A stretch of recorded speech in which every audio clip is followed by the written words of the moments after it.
شعیب علیہ السلام پر آرا چلایا گیا اور اللہ کی طرف سے فرمایا گیا کہ چپ کر کے یہ تکلیف برداشت کرو، نہیں تو انبیاء کی لسٹ میں سے خارج کر دیے جاؤ گے۔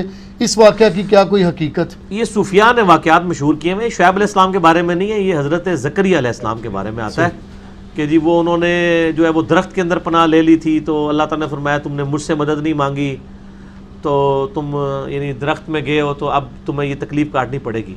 یہ سارے صوفیاء واقعات بیان کرتے ہیں اور خود وہ قبروں سے مانگ رہے ہوتے ہیں جا کے، واقعات یہ بیان کر رہے ہوتے ہیں اور اپنا شرک کس عروج پہ ہوتا ہے، سب جھوٹ ہے، کوئی احادیث کے اندر یہ ڈیٹیل اس طرح کی نہیں ملتی ہے۔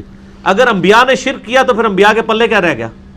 نبی شرک نہیں کر سکتا، یہ ذہن میں رکھیے گا۔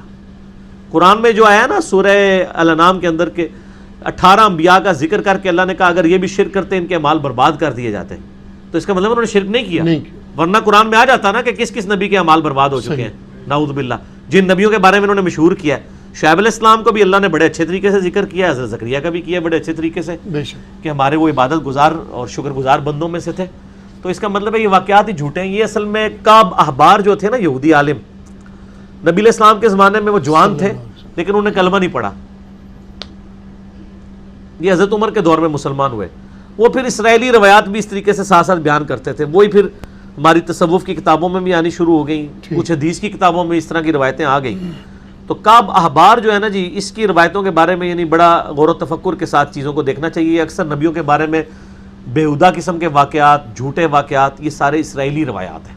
حضرت داؤد علیہ السلام کا وہ عاشق ہو جانا ایک صحابی کی بیوی پر، اوریا نامی صحابی کے، وہی کشف المعجوم میں بھی لکھی ہوئی ہے وہ واقعہ۔ یہ سارے یعنی اسرائیلی روایات ہیں جن میں نبیوں کو ملائن کیا گیا، اور کسی کو آپ ایون ابھی جو اسٹیبلش تورات آپ کے پاس موجود ہے، انجیل مقدس جس میں تورات بھی ہے انجیل بھی ہے، اس کے اندر نعوذ باللہ لکھا ہے کہ حضرت لوط علیہ السلام نے اپنی یعنی بیٹیوں کے ساتھ نعوذ باللہ یعنی وہ بدکاری کی اور باقی نسل انسانی اس سے چلی ہے۔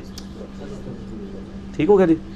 اب اس قسم کی جب باتیں لکھی ہوئی ہوں گی تو ظاہر ہے کہ پھر نبیوں کے بارے میں ایک غلط کریکٹر ہی لوگوں کے سامنے آئے گا نا۔ تو یہ سارے جھوٹے واقعات ہیں، نبیوں کا جو کریکٹر قرآن میں ہے نا وہی، یعنی یہ تو وہ کام ہے جو ہم نہیں سوچ سکتے، تو نبیوں نے کیسے کیے ہوں گے؟ ہاں، جو اللہ تعالیٰ کے منتخب کیے ہوئے بندے ہیں، اور نبوت وہ بھی ہے، کسبی نہیں ہے، آپ کما نہیں سکتے، کسب نہیں کر سکتے سے، وہ بھی ہے اللہ کی طرف سے رحمت ہے۔ ٹھیک ہو گیا، جزاک